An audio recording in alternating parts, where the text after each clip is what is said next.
Il est 19 h. Bonsoir à toutes et à tous. C'est un plaisir de vous retrouver pour votre journal de ce jeudi 25 avril.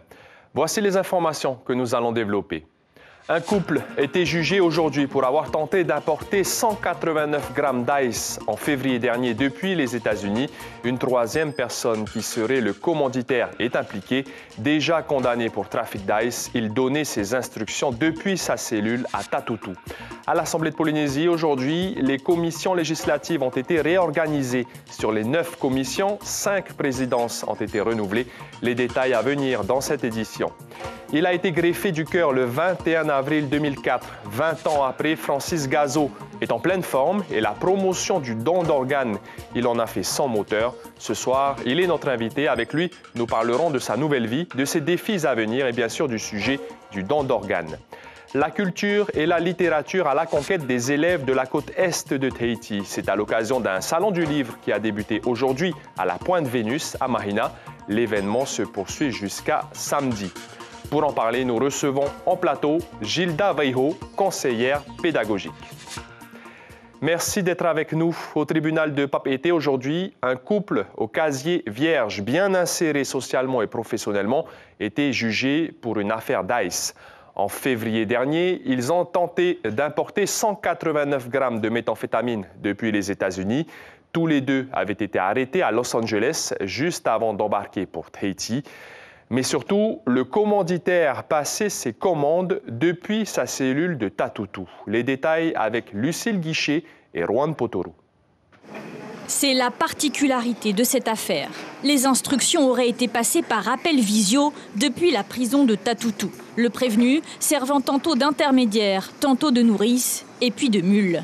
Le commanditaire présumé, Amaru Potoru, est déjà lourdement condamné dans 2 autres affaires. Tout le monde en parle et mes clients ont largement été interrogés sur l'implication de celui-là dans le cadre de ce dossier. Et finalement, on choisit de ne pas le renvoyer devant la juridiction parce qu'il aurait dit non, j'y suis pour rien. Donc après, on ne peut pas, si vous voulez, si on ne renvoie pas quelqu'un devant la juridiction, un commanditaire, reprocher aux personnes qui sont soit les mules, en tout cas les bras armés de celui-là, des faits commis par celui qui n'est pas là. Donc ça me semble un peu délicat. Le couple à la barre ne consomme pas d'ice et est bien inséré socialement. Il est arrêté à l'aéroport de Los Angeles fin février, juste avant d'embarquer pour Tahiti. Sur eux, les douanes retrouvent 189 grammes de méthamphétamine dissimulés sous leurs vêtements. Il y a une collaboration entre les services américains et la douane française. Et ensuite, en fonction des décisions qui sont prises aux États-Unis ou pas prises, les suites sont données ici en Polynésie. Et les personnes sont interpellées à leur arrivée, à leur descente d'avion. Il faut que les gens qui trafiquent sachent qu'ils ne rentrent pas en Polynésie sans encombre et qu'ils peuvent être présentés devant un juge. L'homme est condamné à 3 ans ferme, sa conjointe 2 ans ferme avec mandat de dépôt. Ils devront payer solidairement 45 millions de francs d'amende. Quant au commanditaire présumé, il fera l'objet d'une autre procédure. Et toujours au tribunal, le jugement pour homicide involontaire d'un homme de 29 ans a été renvoyé. Le prévenu avait causé un accident mortel à Paea le 2 mars dernier. Un conducteur de 2 roues avait perdu la vie. Il y aurait un malaise social au sein des surveillants pénitentiaires de Tatoutou, à Papeari. C'est la raison pour laquelle le syndicat FO Justice Tatoutou a appelé à manifester aujourd'hui. Il dénonce le non-respect des engagements pris sur l'amélioration des conditions de travail, le manque d'effectifs et le non-remplacement des gardiens de prison en arrêt maladie. Le manque de concertation sociale est aussi pointé du doigt par le représentant syndical FO pénitentiaire que l'on écoute au micro de Juan Potoru. On demande à ce que les agents qui sont en arrêt, qui sont absents, soient remplacés. Les agents qui sont en service puissent travailler dans de bonnes conditions. Aujourd'hui, on a des difficultés, on a des problèmes techniques au niveau des climatisations. Il fait chaud en ce moment. On nous a convoqués en CSA dernièrement et la direction a décidé, sans concertation, d'acheter des ventilateurs pour compenser ce problème technique. Le successeur de Michel Monvoisin à la tête d'Air Tahiti Nui sera bientôt nommé. Et d'après Tahiti Info, Philippe Marie, actuel président de Marara Paiement, devrait prendre les rênes de la compagnie la semaine prochaine à l'occasion d'un conseil d'administration exceptionnel. Philippe Marie a été par le passé conseiller juridique d'Air Tahiti Nui pendant 3 ans. Et en France, une grève des contrôleurs aériens a conduit à l'annulation de plusieurs milliers de vols ce jeudi dans l'Hexagone. L'aviation civile française a notamment demandé aux compagnies de supprimer 75% des vols au départ ou à l'arrivée de Paris-Orly et 55% à Roissy-Charles de Gaulle. Les annulations concernaient en priorité les vols courts et les moyens courriers. Le principal syndicat des contrôleurs aériens a signé un accord de fin de crise, mais les 3 autres syndicats d'aiguilleurs du ciel ont maintenu le mouvement. À l'aéroport de Tahiti-Fa'a, aucune perturbation à signaler. Les commissions de l'Assemblée de Polynésie se sont réorganisées. Un remaniement qui a été voté à l'unanimité par les élus de l'Assemblée cet après-midi. Sur les 9 commissions, 5 présidences ont été renouvelées avec des choix stratégiques en vue des prochaines élections municipales. Chiquita Teiva, Nicolas Suir. À la tête de la Commission des institutions des affaires internationales et des relations avec les communes, Alain Salmon succède à Hinamue Urakros. Selon Anthony Géros, il n'y a pas lieu de polémiquer sur ce choix. On n'a pas sorti, on a procédé à une discussion et on a fait des élections. Si personne ne s'est proposé pour remplacer Elise Van à la présidence de la commission économique, Teumere Adje, elle, reprend le flambeau de Teremu Urarurua à la commission du tourisme et de la culture. J'ai une proposition à faire sur ces changements de commission. Je souhaite que le statut de la Polynésie évolue de telle sorte à ce qu'on ne choisisse qu'une seule fois les présidents de commission, ou du moins peut-être changer 2 fois dans la mandature. Pourquoi? Parce que les services administratifs, le secteur privé a besoin d'avoir les mêmes personnes en face d'eux et pas tous les ans de refaire les mêmes cycles. Pauline Niva a assuré 1 an la commission Santé et Solidarité. Mais cette fois, le choix des élus s'est porté sur le programme social de Rachel Flores. Je suis restée en tant que membre dans la commission de la santé et de la solidarité, mais qu'ils peuvent toujours compter sur moi pour mener les choses, pour tirer les choses vers le haut. Le Tapura se voit donc attribuer la commission de l'emploi et de la fonction publique avec à sa tête Teura Iriti. Au-delà de tout ça, c'est pour montrer aussi qu'on peut, malgré nos divergences, malgré nos positions et nos convictions, que l'on peut travailler ensemble. Et encore aujourd'hui, cet après-midi, il y a des sujets qui nous unissent tous, notamment donc on parlait du Haut-Tahiti à l'UNESCO, etc. Voilà. Chaque président de commission se voit donc attribuer un crédit de collaborateur d'1 million de francs, quant aux membres, 500 000 francs. Il a été greffé du cœur en 2004. 20 ans plus tard, Francis Gazo vit bien. Il continue la promotion du don d'organes. Avant d'en parler avec lui, voyez plutôt le portrait de cet amoureux de la vie avec Thomas Teriteporwarei. Francis Gazo découvre la Polynésie en 1967. Il trouve son bonheur à Rongiroa. Il s'y installe et ouvre une boulangerie, son vrai métier. Son opération du cœur en avril 2004 marque un tournant. Francis est touché, il deviendra ambassadeur du don d'organes. En contrepartie, je ne demande rien. Moi, c'est simplement un témoignage fort que je veux faire, le 3e témoignage fort que je veux faire, pour pouvoir sensibiliser les gens au don d'organes. Là, ma citerne pour récupérer l'eau douce. Bon, là, elle est remplie avec les vêtements, la literie que j'ai besoin. Mon kayak pour me déplacer. C'est le début d'une longue vie de pérégrination, une façon d'allier amour du prochain et passion pour l'environnement. Pour les 5 ans de sa greffe, il met le cap sur l'atoll de Tahanea, une île totalement déserte, une première mondiale avec l'aval des médecins. Donner l'espoir à tous les gens qui sont malades, qui sont en attente de greffe, en leur prouvant qu'après, si tu suis bien ton traitement, que tu es sérieux, tu peux avoir une vie tout à fait normale.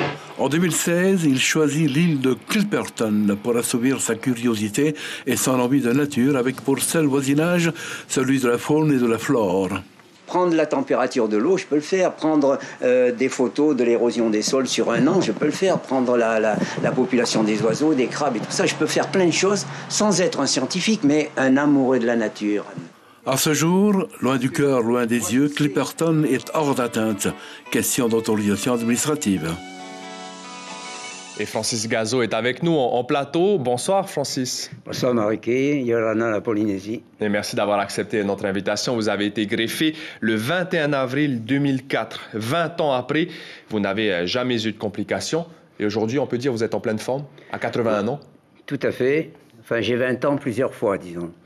Voilà, il y a 20 ans, les médecins à Paris m'ont dit « il te reste 3 mois à vivre si on ne trouve pas un donneur ». Donc 20 ans après, voilà, je suis là et je pense que c'est un beau témoignage pour prouver aux gens que les greffes, il ne faut pas avoir peur, ça marche. Et depuis 20 ans encore, la médecine a fait des progrès, la recherche a fait des progrès, donc on est encore plus performant aujourd'hui qu'il y a 20 ans. Donc surtout, les gens qui ont besoin d'une greffe, il ne faut pas qu'ils aient peur, il faut surtout y aller. Alors bien sûr, il y a la greffe, l'opération, mais il faut aussi respecter un traitement, un suivi par la suite. Comment ça s'est passé pour vous? Effectivement, quand on est graissé, on a un traitement médical à suivre. Donc ça, c'est très important de suivre son traitement médical. Mais après aussi, il faut avoir une hygiène de vie correcte. Moi, je ne fume pas, par exemple. Je ne fume pas, je ne bois pas. Et il faut avoir une activité physique. Moi, tous les jours, je fais 20 km de vélo, je fais de la marche, je fais de la chasse sous-marine. Il n'y a aucun problème, je vis tout à fait normalement. Mais je pense que c'est mon devoir maintenant de greffer, de respecter ce donneur, de respecter sa famille, le staff médical, bien sûr, et de faire le maximum pour l'amener le plus loin possible. On l'a vu dans le sujet il y a quelques secondes. Pour les 10 ans de votre greffe, vous aviez prévu de vivre durant 1 an en autarcie sur l'île de Clipperton, mais ça n'a jamais abouti. C'est toujours dans un coin de votre tête? Disons que c'est encore sous le coude, mais bon, je me heurte un petit peu à l'administration. Voilà, parce que naturellement, greffer du cœur, mon âge, mais ils ne tiennent pas compte de mon expérience, de ce que je fais tous les ans sur Anguirrois, par exemple. Je fais 4 à 5 mois seul sur des motos, je continue à m'entraîner et je connais bien maintenant le milieu, disons, des atolls. Donc moi, je sais que je peux le faire. Mais eux se posent des questions parce que naturellement, dans l'administration, on prend beaucoup de parapluies pour éviter les ennuis. Est-ce que vous avez d'autres projets personnels, vous qui êtes un grand amoureux de la nature? Oui, bien sûr, j'ai plein de projets. Hein. Si je réalise tous mes projets, j'en ai pour 900 ans. Oui, mais il faut toujours avoir des projets, il faut avoir des rêves, même des rêves un peu fous, parce que c'est ça qui nous maintient en forme. Les gens qui ne rêvent plus, ils sont éteints, c'est fini, il n'y a plus d'espoir. Parce que le rêve vous permet justement, même si c'est des rêves, on ne pourra pas tous les réaliser, mais c'est important de rêver, c'est important d'avoir des projets pour justement avancer dans la vie. Vivre plus de 20 ans avec une greffe de cœur, ça aussi c'est un petit exploit d'après votre cardiologue. Non, c'est pas un exploit, c'est grâce à la science, c'est d'abord grâce à une famille qui est un donneur donc qui m'a donné son cœur, et puis après grâce à la médecine, grâce à la recherche, et grâce aussi à mon respect de cette aventure, si vous voulez, et qui me permet de continuer parce que je respecte énormément mon donneur et sa famille, je respecte mon traitement, j'ai une activité physique, ce qui me permet de rester en bonne santé. Merci beaucoup, Francis Gazo. Je rappelle donc que cela fait plus de 20 ans que vous avez été greffé du cœur et que vous continuez donc la promotion du don d'organes. Merci beaucoup d'avoir accepté notre invitation. Merci à vous. Les journées polynésiennes du handicap s'achèvent demain au parc Aur Eitiniho. Après la journée d'hier consacrée aux problématiques de transport, ce jeudi après-midi était consacré à l'emploi. 21 entreprises ont joué le jeu du job dating. Pendant 20 minutes, les participants doivent convaincre l'employeur de les embaucher. Une centaine de personnes ont pu y participer. Manolia Lo, responsable de la communication et chef de service adjoint du CEFI, nous en dit plus au micro de Sandro Ly. Aujourd'hui, c'est vrai que c'est pas évident pour eux. Parfois, les employeurs jouent le jeu. Hein, ils ont envie d'embaucher de plus en plus de ce profil de travailleurs. Mais voilà, il y a des freins qui existent. Donc, nous, le service de l'emploi, on se positionne comme un facilitateur pour venir les coacher et faciliter aussi cette rencontre entre l'employeur et les demandeurs d'emploi. C'est la petite surprise de la World Surf League. À l'occasion de la prochaine étape du WCT à Te Ahupu'o, l'Organisation mondiale de surf a décidé d'attribuer 2 wildcards, 2 invitations à destination de la Tahitienne Vahine Fierro et de l'Américain Kelly Slater, 11 fois champion du monde et 5 fois vainqueur à Te Ahupu'o. Redonner au livre la lumière et la place qu'il mérite. C'est l'objectif du Salon du Livre qui s'est ouvert aujourd'hui dans les jardins de la Pointe Vénus, un événement organisé par les mairies de Mahina, Arué, Hiti Aotera et l'inspecteur de l'éducation nationale de cette circonscription. Jusqu'à demain, le site accueillera les scolaires, 2000 élèves attendus sur 2 jours. Le 3e et dernier jour du salon, samedi, sera destiné au public amoureux de livres et de culture. Les détails avec Mélodie Ouilamoa Fassionné et Jérôme Lee. La Pointe Vénus transformée le temps de quelques jours en jardin de la culture avec un grand C pour le tout premier salon du livre de la 9e circonscription. Bien, ça nous plaît. Tu as déjà repéré un livre que tu veux? Ouais, les 3 cascades, parce que c'est en tahitien quoi. Pour certains, ça va être plus intéressant que d'autres, parce qu'il y en a, ils aiment lire. Et il n'y en a pas vraiment, parce que lire, ça demande parfois un peu plus d'efforts que d'habitude. Sous ce chapiteau, activité ludique pour les plus jeunes. Le but du jeu est de trouver les livres perdus. Avec les dés, on doit lancer et si on a écrit défi, Tati, elle nous donne une question pour aller chercher un livre. Un peu plus loin, un concours d'épellation qui attire tous les élèves du cycle 3.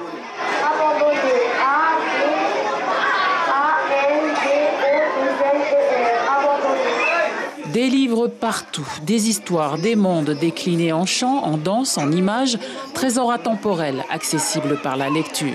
Nous arrivons aujourd'hui au carrefour, un carrefour de tous les ateliers, mais de tous les apprentissages que les élèves ont menés en Réau Tahiti en français autour du texte et de l'écrit. L'autre objectif de cet événement est de faire du livre l'outil premier à nouveau utilisé par les élèves en classe et par la même occasion relever le niveau de lecture en Polynésie. Nous avons, les moyens, les moyens didactiques, nous avons les moyens pédagogiques, nous avons les outils pour pouvoir, développer, améliorer les compétences et les capacités des élèves en matière de lecture, mais également en production d'écrit, parce qu'on sait aussi que écrire, ça contribue aussi à bien lire. Un projet pédagogique porté par les enseignants, les communes, les maisons d'édition et les auteurs du Fénois. Une première édition qui en appelle une autre.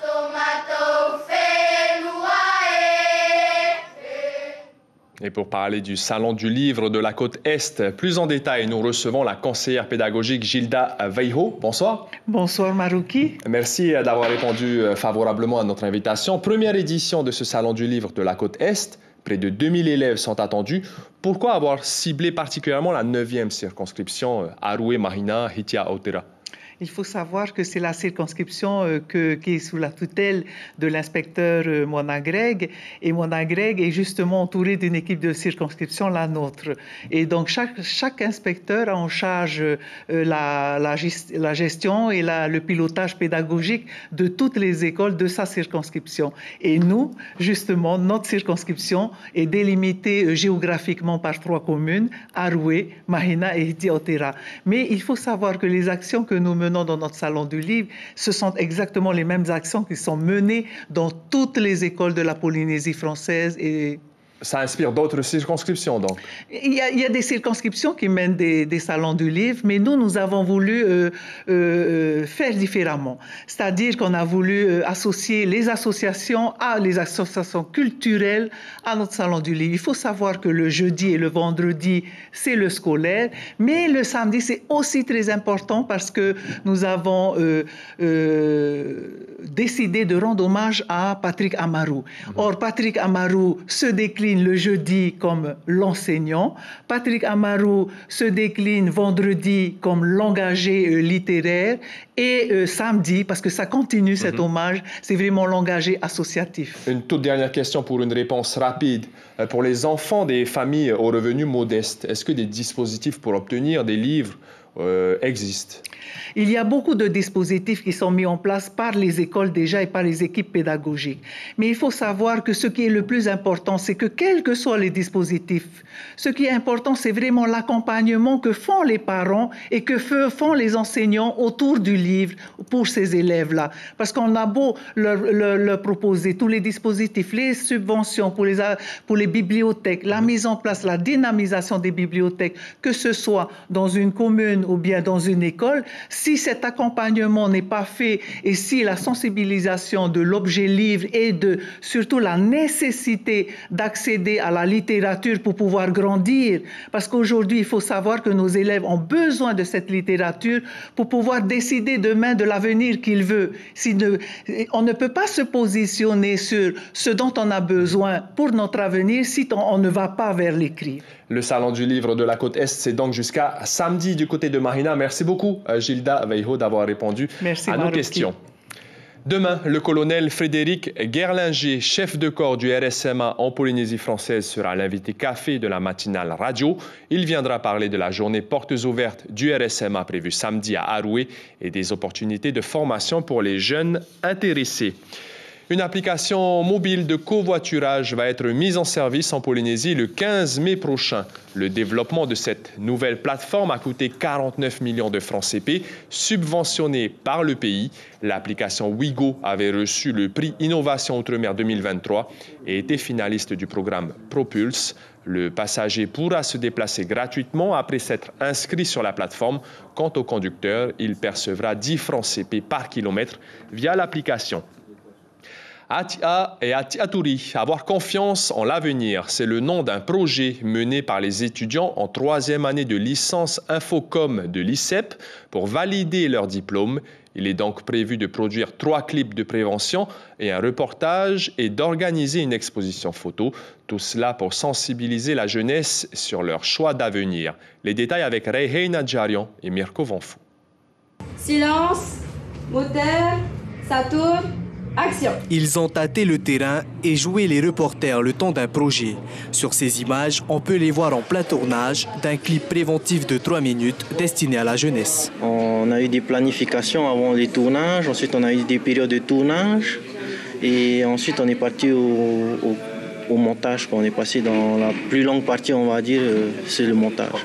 En classe, les choses s'accélèrent. Plus que 9 jours avant l'avant-première, les derniers détails sont peaufinés et rien n'est laissé au hasard. Pour le choix des couleurs, on a pris la charte graphique de notre logo qui est au milieu de l'affiche. On a essayé aussi de mettre des tatouages pour rappeler l'univers polynésien. En exclusivité, voici quelques images réalisées par les étudiants. C'est le fruit d'un travail qui a duré plus de 6 mois.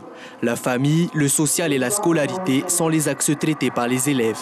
Pour la création de ce projet, nous avions allié les compétences audiovisuelles ainsi que des méthodes artistiques pour produire donc 3 dispositifs d'information et de communication. Tous les pôles sont mis en valeur, de l'infographie à la création audiovisuelle, en passant par la communication, que ce soit sur les réseaux sociaux, la recherche de partenariats. Donc on a un large éventail de compétences qui sont mises en pratique finalement à l'occasion de cette 3e année.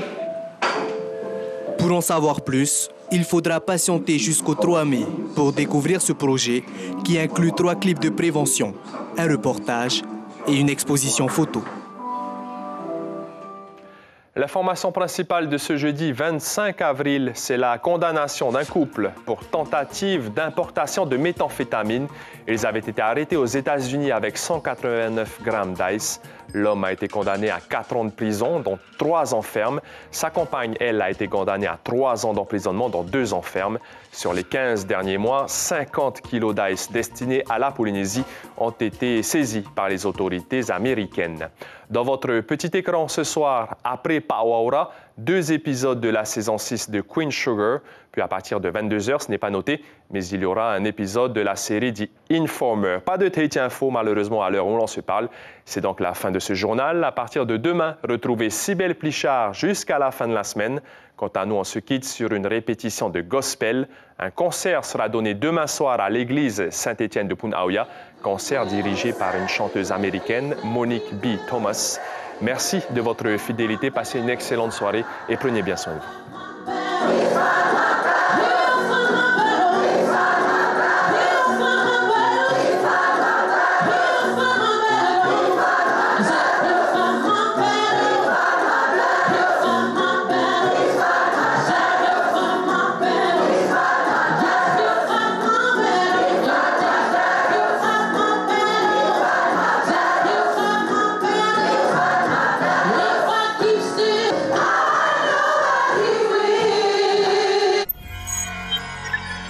Retrouvez ce programme en replay sur notre site internet.